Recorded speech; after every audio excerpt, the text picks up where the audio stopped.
Perspectivers here! Welcome to my Perspective Space, kung saan ang bawat lugar ay may kwento at bawat kwento ay may panibagong perspektibo. Sa unang kabanata ay sinamahan niyo kong tuklasin kung paano nagsimula ang ating lungsod at kung saan nagmula ang pangalang La Carlota. Sa kabanatang ito, samahan niyo naman po ako upang kilalanin ang mga gusaling nagsisilbing puso ng ating pamalaan dito sa lungsod. Ang Presidential Building.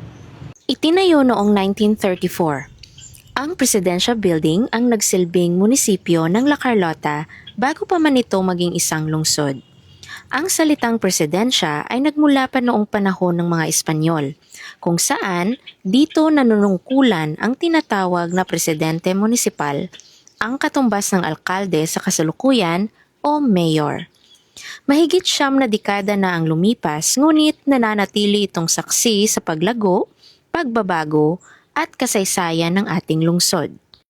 Sa loob ng gusaling ito, isinasagawa ang mahahalagang pagpapasya at mga programang naglalayong mapabuti ang pamumuhay ng bawat mangkasanon.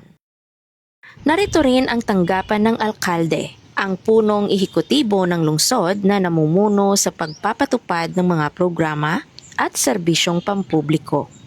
Sa kasalukuyan, ang ating alkalde ay si Honorable Jose Luis Jolo Halandoni. Sa katabing gusali naman ay ang sangguniang panglungsod, ang sangay na bumubuo ng mga ordinansa at resolusyong nagsisilbing gabay sa pagpapaunlad ng ating lungsod. Pinamumunuan ito ng ating BC Alkalde, Honorable David Baga Jr., kasama ang mga halal na konsihal na sama-samang kumakatawan sa tinig at kapakanan ng mamamayan. Ang bawat opisyal ay may kanya-kanyang tungkulin, ngunit iisa ang kanilang layunin, ang paglingkuran at paunlarin ang lungsod ng La Carlota. Ngunit hindi lamang sa mga gusaling ito umiikot ang kwento ng ating lungsod. Binubuo ang La Carlota ng 14 na barangay na nakakalat mula sa sentrong pangkalunsuran hanggang sa mga kabundukan at pamayanang agrikultural. Ang bawat barangay ay may sariling kasaysayan, kultura at mga taong nagbibigay buhay sa ating lungsod. Sa halip na madaliin ang ating paglalakbay, bibigyan natin ng sariling kabanata ang bawat barangay upang mas makilala natin ang kanilang natatanging kwento.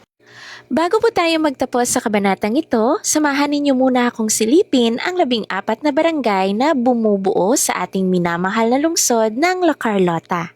Sa mga susunod na kabanata, isa-isa nating bibisitahin ng mga barangay, titingnan ang kanilang mga tanawin at mga kwentong nagbibigay buhay sa ating komunidad.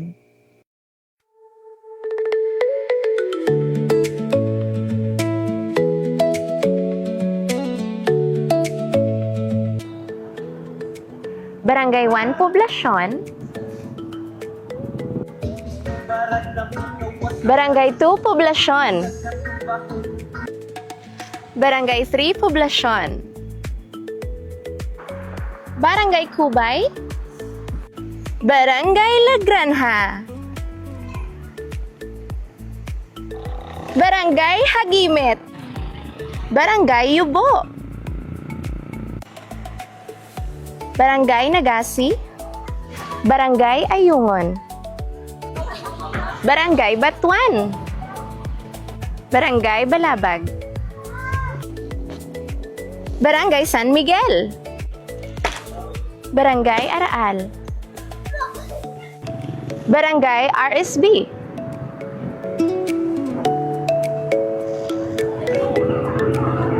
At bago tayo tuluyang magpaalam, narito ang isang munting perspektibo. Sa filosofiya, may tinatawag na social contract theory.